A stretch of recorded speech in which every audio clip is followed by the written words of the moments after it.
welcome back to another video. If you are new here, welcome. If you're not, welcome back. Today I'm going to be giving you guys 5 of the fitness mistakes I made when I was first starting out. And I'm also going to give you guys tips on how to avoid them, because if I know anything, fitness is not one size fits all, but there are certain things that we can do in the beginning of our journey, in the middle of our journey, even towards the end, to help make the journey a little bit easier, more fun, and less stressful. So that being said, if you are new here, I would love for you to subscribe. You can expect everything from workout videos, fitness tips, as you can tell, nutrition, what I eat in a day, mindset tips, vlogs, all of the good stuff. So definitely join the family. And with that being said, let's get into the 5 mistakes. The first mistake I made when I was first starting my fitness journey was not having a plan, right? I went in, I did not know how many days I was going to be going to the gym. I didn't know when I was going to be going. I kind of just showed up and did what I felt like. Didn't really have a workout split. I didn't know what exercises I was going to be doing. And to be honest, when you're first starting out, that's better than nothing, right? You're getting in the gym, you're moving, you're getting used to the environment, but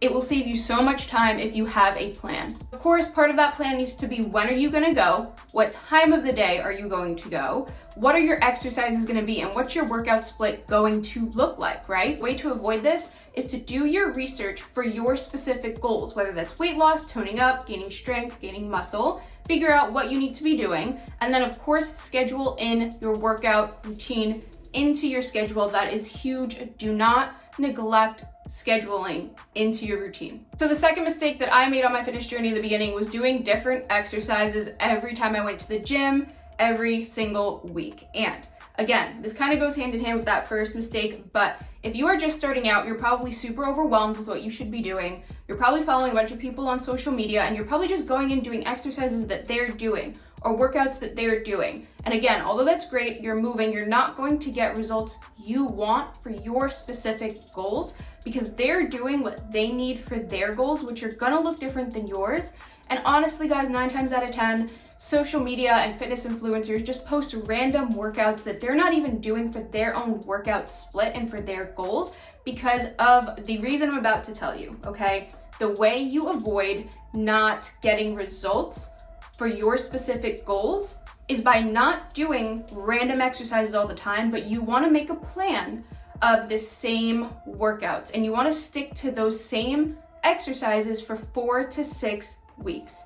All right, and that's why I said a lot of these fitness influencers that you see are posting random workouts because they're doing the same exact workouts every single week for at least 4 to 6 weeks. That's how you see results. And they're posting other things because they know their followers are going to get sick of doing the same exact workouts and seeing them post the same exact workouts. With that being said, try your best not to do random exercises you see other people doing and just switching up the exercises every time you go to the gym. The way to avoid not seeing results is by skipping that way and sticking to the same exercises for 4 to 6 weeks.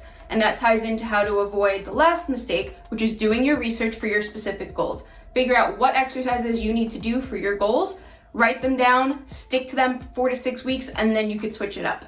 The third mistake that I made in the beginning of my journey was focusing on increasing weight constantly instead of perfecting your form. Now, there is a time and place for increasing your weight. We all know that. But you should never be increasing your weight unless you are 150% confident that your form is good, that you're not feeling it in other areas that you shouldn't be, that your lower back doesn't hurt, that you're not feeling tweaks and twitches.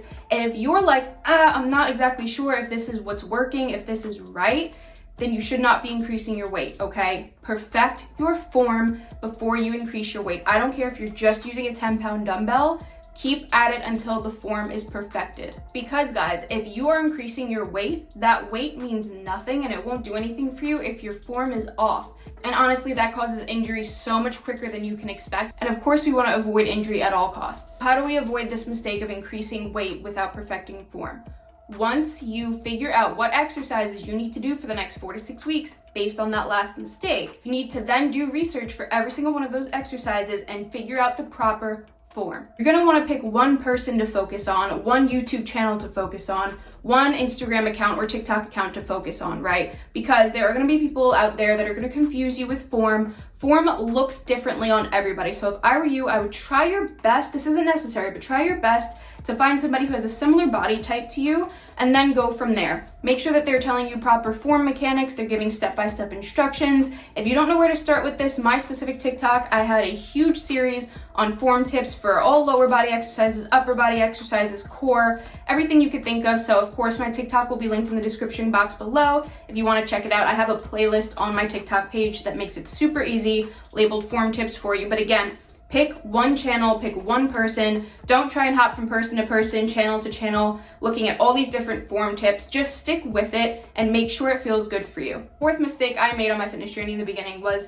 not stretching properly, and that goes hand in hand with not knowing the difference between the two different kinds of stretching. So there are two different kinds of stretching you need to be doing: dynamic stretching and static stretching. Dynamic stretching happens before your workout and static stretching happens after. So a lot of you may not actually know that, and you may actually be doing static stretching before and after, or maybe just after and jumping right into your workout with no stretching beforehand. The difference between dynamic and static is dynamic is your warm-up in the beginning, basically a stretch with movement, okay? So body weight squats, lunges, hip openers, things for your ankles. Static stretching is done after, which is just holding a stretch, which we're all used to. Think standing up straight. If you just worked out your quads, right? You're gonna be standing up straight and you're gonna grab your ankle and hold it up towards your butt, and you're just gonna stand there and hold it and stretch out that muscle. That's a static stretch. And that's what a lot of us do before our workout instead of after. And that actually can be a little bit detrimental to our muscles.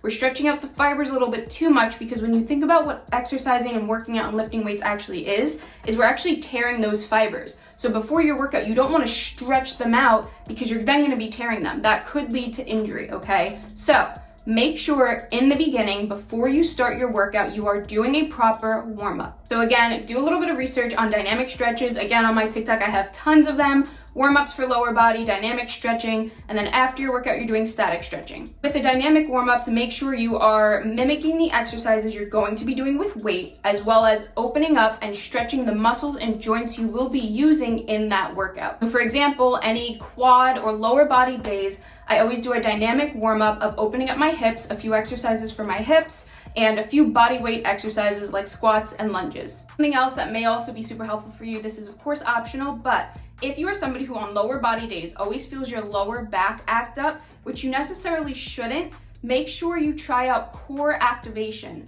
So with that dynamic warm-up, before you start your lower body workout, go ahead and do some core strengthening exercises. So maybe something like planks or racked marches where you hold dumbbells here or kettlebells here as you're standing and you just pick up one leg at a time and you do marches.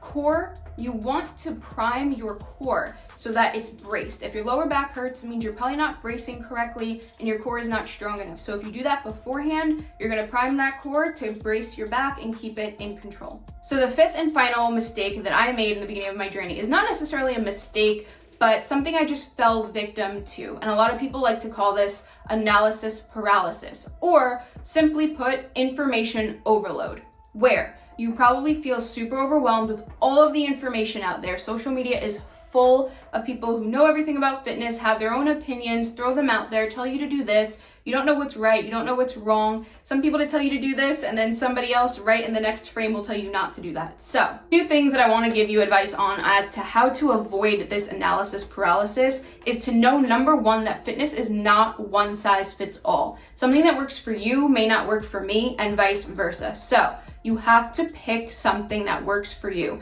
If you want to try something new, beautiful. Try it out, do it. If it doesn't work for you after a few times, don't stress out. Just because it works for somebody else doesn't mean it's going to work for you, because fitness is not one size fits all. The second tip I can give you guys to try to avoid analysis paralysis in the best way is to try and pick one person in the industry, in the fitness world, that you truly trust and whose core values align with your own. Okay, stick to what they tell you, stick to their form tips, stick to how they preach fitness, and if you really do trust them and align with them, stick with just them. Try your best. You can have favorite fitness people, right, and influencers in the field and professionals, but if they all preach something different, don't pull from all of them. Of course, you could pull different ideas, but if they are contradicting each other, try your best to avoid that information, okay?